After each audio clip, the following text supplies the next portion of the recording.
Hello and welcome back to my channel. In this video, I am just doing a little painting in Procreate.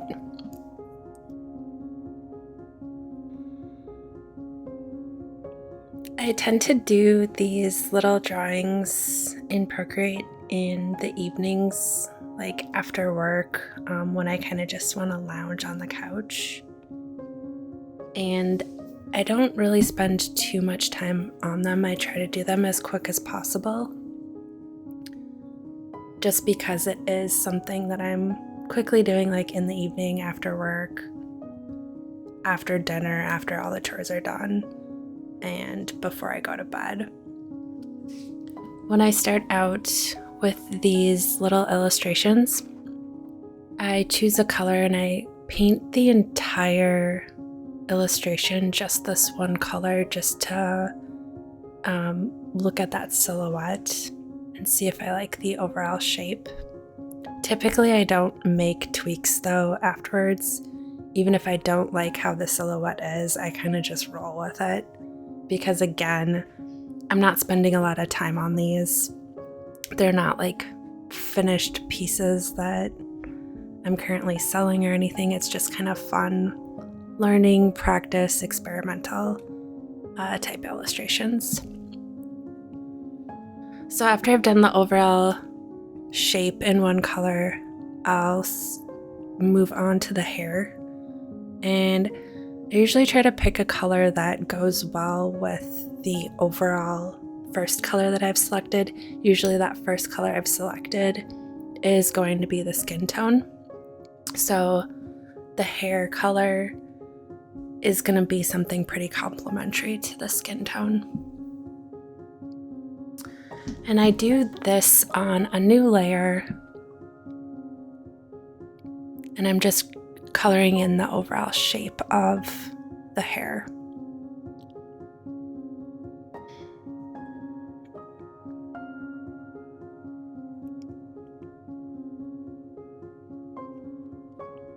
Now, none of these techniques or workflows that I'm doing in here are my own. They're kind of a mixture of a bunch of different tutorials that I've watched, and I've just kind of picked out the things that work best for me. One thing that does work best for me is I'm not the greatest at selecting the color I want to use right away, so I do use like the hue and saturation to adjust colors as I'm working on the illustration. So I rely on that tool a lot.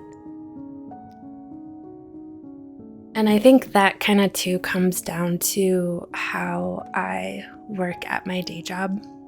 I'm a web designer, and I use that tool a lot when I'm designing web pages. Another thing is for the eye colors, the white part of the eye, I try not to do pure white. I try to make it a little bit off-white, but you still read it as white.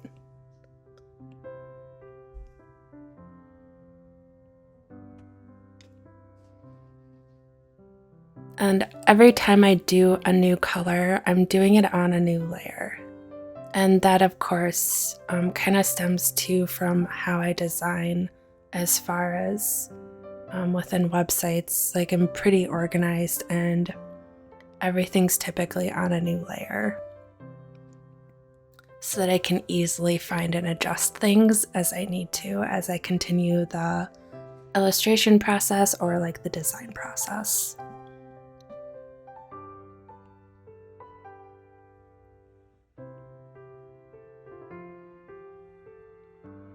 And see right here, I'm going back to that hue, saturation, and brightness and adjusting the color of the lips to something that works a little bit better with her skin tone. And while I like to think that I can pick out a color that will work, usually once I have that color sitting next to like the skin color, it just never looks right. So I'm always adjusting. And I like to grab a little bit darker of a tone, and I use that for the upper lip to create a little bit of shadow.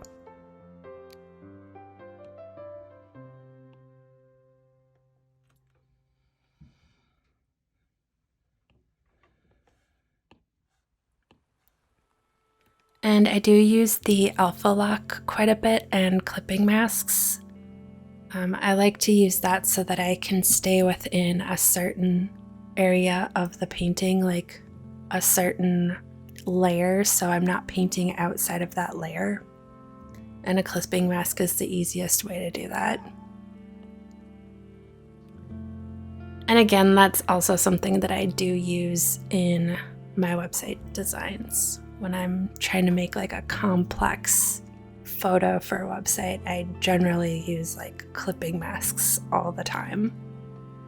So it's kind of interesting when I look back at my website design process and then my illustration process, seeing how many things actually overlap, even though they're two completely different things. I don't know, I just kind of find it interesting. And that's kind of the great thing with Photoshop and Procreate, is that they're so similar and they're really kind of interchangeable. Well, I would say it's easier to go from Procreate to Photoshop. So that's something you can also consider when using Procreate, is starting out in Procreate and then going into Photoshop and finalizing your illustration even more. It keeps the layers. It's just really a great tool. I love adding blush to the face of the people that I'm illustrating. I think it just adds a little bit depth and dimension, kind of like that sunburnt look. And then what really comes together for me is the highlights. So I typically do the highlights as early on as possible, specifically with the eyes and the lips and the nose, just because it makes it look more alive instead of having your illustration kind of stay in that ugly stage where you're working through it. I tend to get a little defeated when it's in that ugly stage, because I know I'll get out of the ugly stage, but it's hard to see it sometimes. Another tool I use a lot is the gloss and blur, and I use this to do like gradients in the hair or the face or a shirt or whatever. I find that is the easiest way to do a gradient within Procreate, since Procreate doesn't have like a gradient tool, and I'm pretty reliant on the gradient tool in Photoshop when I'm making like websites, like specifically like buttons or backgrounds. I'm constantly putting in a subtle gradient. So the easiest way to do a gradient in Procreate is choosing like 2 or 3 colors and then doing a gloss and blur on it. Gaussian or Gaussian blur. I'm probably saying that wrong.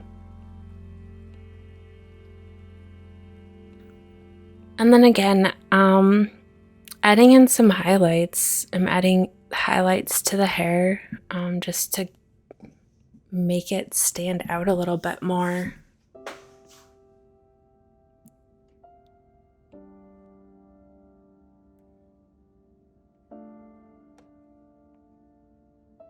Now I'm going in with some shadows. I really like adding subtle shadows to the eyes. I think it helps them come a little bit more alive, a little bit more realistic.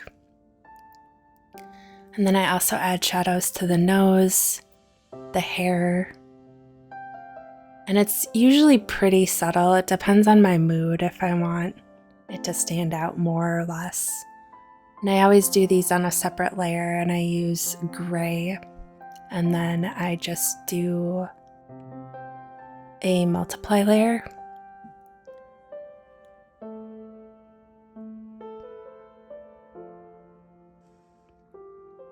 And I'm going in and I'm adding some individual strands to the hair in a lighter color. These are kind of like those flyaways. I'm not necessarily following exactly how the hair would be pulled directionally. I'm kind of letting them go a little bit all over. I just think this makes it look more realistic and not so planned out.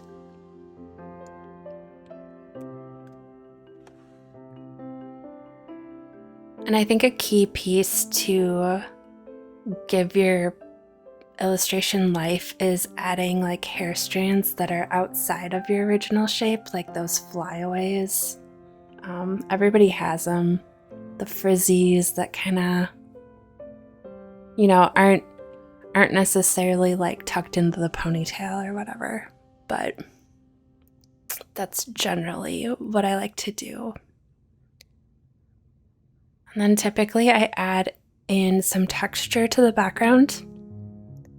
And then another thing I do is I will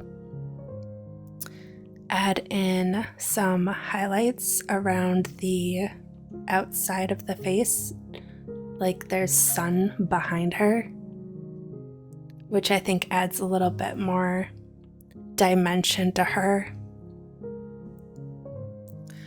And then I really like the point of where like I'm working on her chest. I like that to be a little bit rough and not too perfect. So I usually use a textured brush and kind of erase some of it so it's not perfect. And then my final step is adding a little bit of noise.